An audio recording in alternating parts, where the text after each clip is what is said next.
जन्मता वाकडे पाय असणाऱ्या स्वप्नीलवर यशस्वी उपचार. स्वप्नीलचा संघर्ष आणि यश एक प्रेरणादायी प्रवास. पायावर उभं राहणंही कठीण होतं, पण आता तो स्वतःच्या मेहनतीने काम करतो. स्वप्नील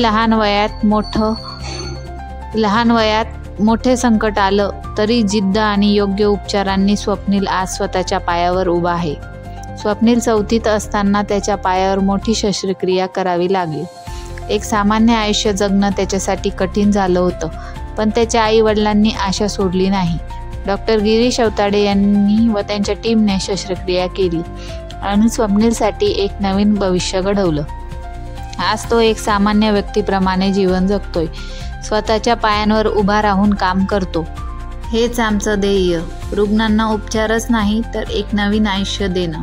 तुमच्या आजूबाजूला कोणाला अशा समस्येचा सामना करावा लागत असेल तर योग्य उपचारांसाठी आम्हाला संपर्क करा. आम्ही मदतीसाठी सदैव तयार आहोत.